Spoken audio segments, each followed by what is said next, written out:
Hi, I'm Meredith Book, and this is Cooking by the Book.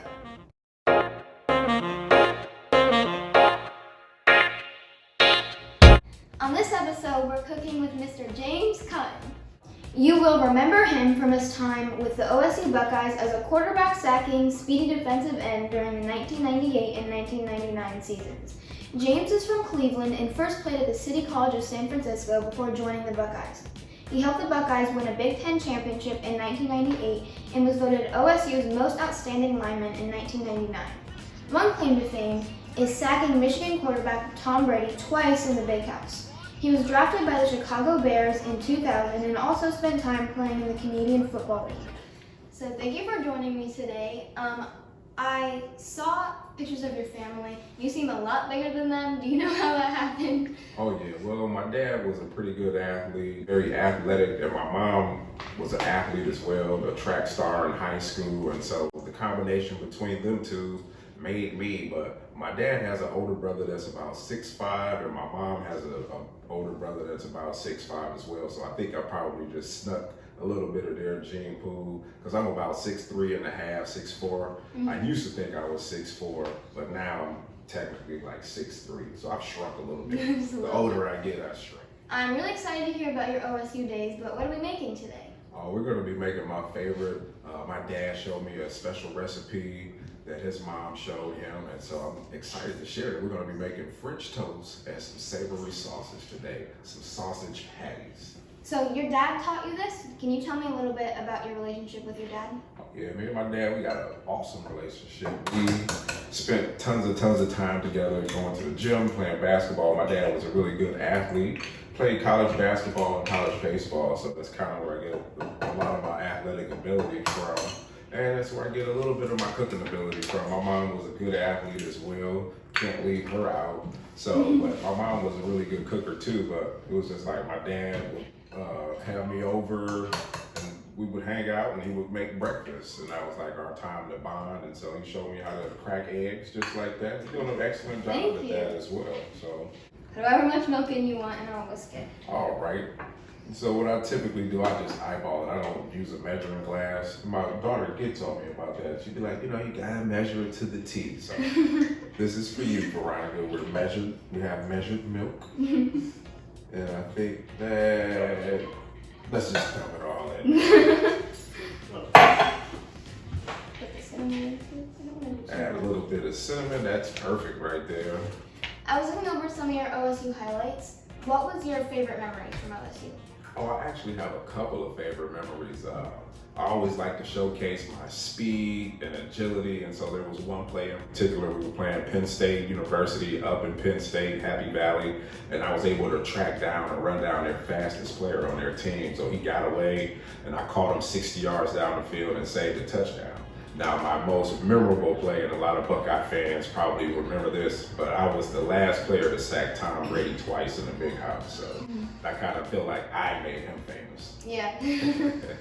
After Ohio State, you were drafted into the NFL, so what was that like?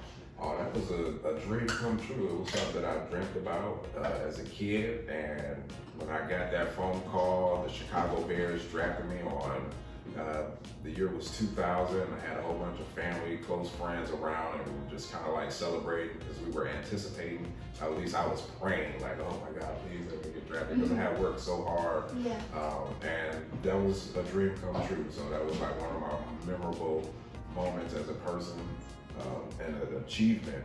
And I was just like so elated and so excited that all of that hard work had paid off. So remember, kids, dreams do come true. You've also spent some time in the Canadian Football League. So how is that, and like how is it different than all the other places? Yes, Canada is a different country, so there's a difference there. It's different from the United States of America, but one of the cool things is that there's different rules in the sport of football. So instead of 11 guys on the field, there's 12.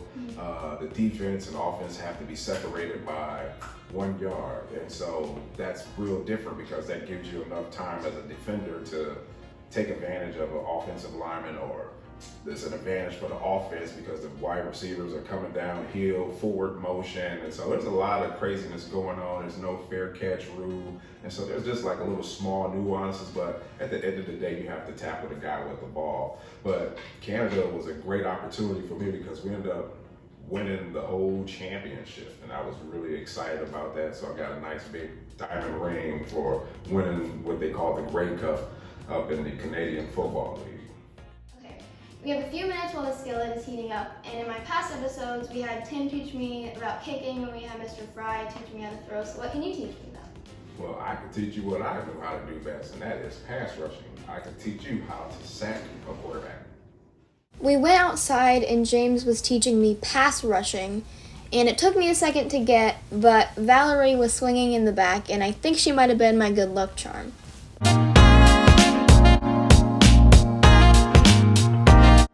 Thanks for the instruction. Next time you just sack someone, I think I'll be more ready. But what have you been doing since your football days? Oh yeah, well, you're welcome. I always like teaching the young ones how to sack quarterbacks. That's what I like to do. And since I'm retired from professional football, that's what I've been able to do. I've been able to help former Ohio State athletes transition into life after sports. And so with that, that's how I started my company, Buckicon. And then with that, I'll have those same guys come out and help my camps. I do free football camps for children with special needs and underprivileged youth, free throughout the state of Ohio. So if anybody's interested in helping out, we'll be sure to put the information in the description. And we would love to give anybody this type of support, monetary, volunteers, any type of support we could get, but the camp is absolutely free for the kids. But that's what has consumed me since my playing days at OSU and professionally. And I was able to start a beautiful family. Like to say hello to my beautiful wife, Hannah, and then my children, Veronica, Valerie, Vaughn, Vanna. So we got the V thing going on, 'cause they all connected at the bottom. So who have you helped with your Buckicon company? Oh, we've helped several individuals, and it's just not just Ohio State players. I mean, any individual that comes to me that's inferring about help, we try and help out. But to be specific, guys like Mike Wiley, played for the Dallas Cowboys, Cortland Bullard, played for the St. Louis Rams, Maurice Claret, Roy Hall, Maurice Hall, Jeff Green, has Green Speed Academy here in Hilliard, Ohio. Cato Mitchell, he has his company, does custom design sneakers, work the custom. And so these guys will be active at my camp as well. And so the list goes on and on. Veronica and Valerie made the food for us. So they flipped the sausages and they also made the French toast. And here's the final dish. All right, so we're about to try, but before we try, are you more of a syrup or like a fruit topping guy? I don't like fruit topping on my French toast. I would rather have it on the side or just like an after, just to give me a little bit more energy, just in case I don't get enough protein. So yeah, all right, let's try it. Oh yeah, I'm so excited to try it.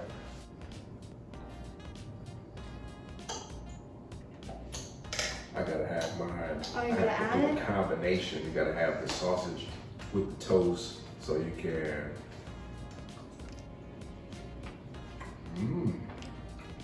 I haven't had French toast in a while, so this is good. Well, thank you. I can taste that savory syrup, the sausage. It all came together nicely. Everybody on the past shows that we've had have talked about the pecan rolls, and I know you said you didn't eat them, but can you just tell me about the other people that did eat them, any like conflicts?